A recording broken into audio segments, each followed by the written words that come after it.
time Ruto brought the affordable housing and there was outcry out there, people are saying they be left alone to do their own houses. And I had a conversation with him and he says, no, we need houses. And I told him, Mwai Kibaki did a lot of housing, but not the actual construction. The government did not have a housing program. All Mwai Kibaki did was to open up the bypasses, provide infrastructure in terms of sewage, electricity, and water. And the private sector, on its own, build houses all over Nairobi. And they are there for everybody to see.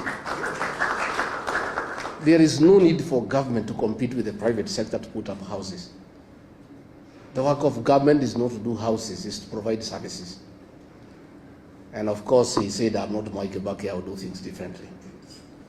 So, one of the things we intend to do, those of us who are like-minded who want to have a regime change in 2027, is to scrap the housing levy and reinstate the housing initiative to the private sector by government just providing services. Just do roads, water, open up, and things will just come up on their own. Again, I must say, I went to see Mwai Kibaki in 1988. I was a student leader at the University of Nairobi. I was the chairman of the Nyeri University Student Association. And through my then member of parliament, the late Matuamai, I sought an appointment to see the vice president, and I went to his office in Jogo House. And we had a lot of discussion, and he wanted to know what are my ambitions, and I told him I'm interested in business. I had thought he would give me some money to start the business. Not Mwai Kibaki. He went on his shelf, behind him, there were many books. And he looked through, produced one book and gave it to me. That book, the author is called Jonathan Black. It's called The Oil. He said, if you want to do business, go and read this book, you'll be a good businessman. That is his mentorship, and today I'm a good businessman, instead of tokenism.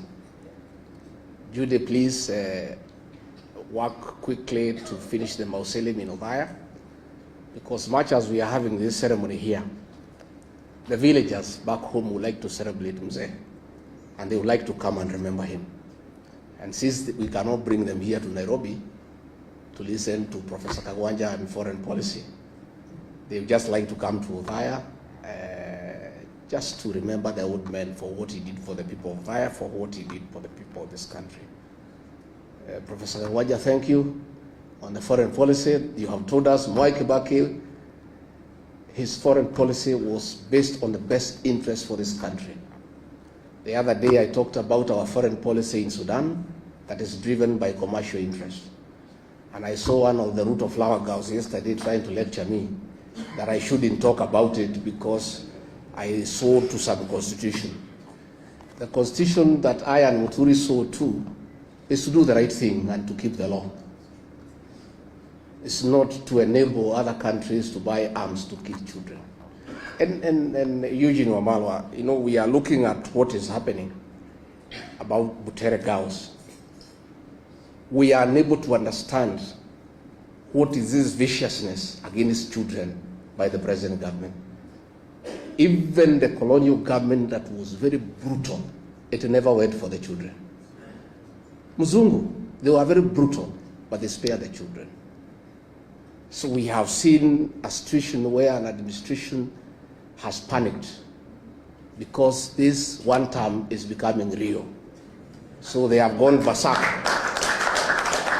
They have gone berserk, and they are now fighting shadows, including schoolgirls. From 2 girls, from 3 girls. These are harmless girls. How fluid is your government if girls can bring it down? Girls.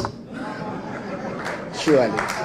You know, so when you look at the situation in the Sudan, we are allowing gold to be processed in Kenya and guns to be smuggled through Nairobi to go and kill children in the Sudan.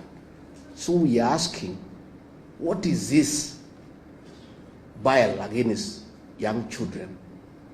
We saw the killing of the Gen Zs, the abductions of young children. What is this bile against innocent young children? So as we move on, let's pray for the country. And Ambassador, again, to shukuru Wewe. Now I'm looking at General Gachagua here, and I want to say, if General Gachagua was the director of NIS, that play would not have been banned in Nakuru if it had to be banned. Because it came all the way from the sub-county, nobody noticed. It went to the county, nobody noticed. It went to the region and it became number 3, nobody noticed. They only noticed about it in Nakuru, in the finals, because of a failed intelligence system. You know, that will not happen.